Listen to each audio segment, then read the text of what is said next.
મારા એક અગાઉના વિડીયોમાં મેં જણાવ્યું હતું કે કર્મ કરો, તમારો ધંધો હોય, નોકરી હોય, જે કાંઈ પણ કરો, પણ ધર્મને, સ્પિરિચ્યુઅલ લાઈફને માનસમાં બેકગ્રાઉન્ડમાં રાખીને કરો તો જીવન ધન્ય થઈ જાય. એના ક્રિટિસિઝમમાં કે ક્વેશ્ચનમાં જે હશે તે એનો મંતવ્ય સોશિયલ મીડિયામાંથી એક જણે મને મેસેજ આપ્યો કે શું અમારે કામ ધંધો છોડી પરિવારનું નુકસાન કરીને જંગલમાં જતા રહેવાનું?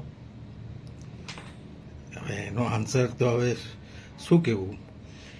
જંગલમાં જવાનું તો નથી જ કહેતો, તમારો કામ ધંધો છોડવાનો પણ નથી કહેતો, પણ જે કાર્ય કરો, બિઝનેસમાં હો, જે હું એડવોકેટ છું તો મારા પ્રોફેશનમાં હો, કે તમે નોકરી કરતા હો, તો એવું ખોટું કાર્ય નહીં કરવાનું કે જેના હિસાબે તમને એમ થાય કે નહીં ઠીક છે ને, પોતાના સ્વાર્થ માટે બીજાને નુકસાન કરીને કરેલું એ કાર્ય એ ધર્મ વિરુદ્ધ છે.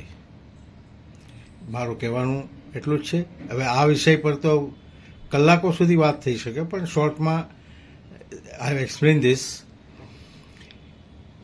મારું કહેવાનું ભાવાર્થ એ જ છે કે આવું જીવન તમે જીવવા લાગો ને, બીજાના સુખમાં દુઃખી થવાને બદલે સુખી થાવ. બીજા પાસે કંઈક હોય તો આપણને પણ છે ચલો સરસ હું પણ આ મેળવી શકું એમ છું, ઇન્સ્ટેડ ઓફ થિંકિંગ એણે કંઈક ખોટું કર્યું હશે, આમ વોટ એવર ઇઝ મે બી. સો આ બધું જે કરીએ ને તો જીવન એવું આપણે જીવીને જઈએ કે આપણા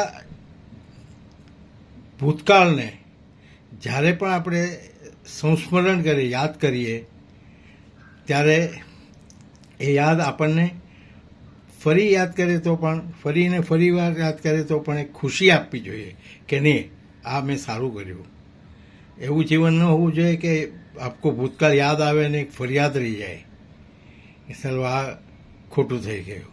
બસ મારો મંતવ્ય એ જ છે કે સોશિયલ મીડિયામાંથી એક વ્યક્તિ પણ આ સમજી શકે અને એના જીવનમાં પરિવર્તન આવે તો બસ ભગવાનની મહેર છે. Thank you.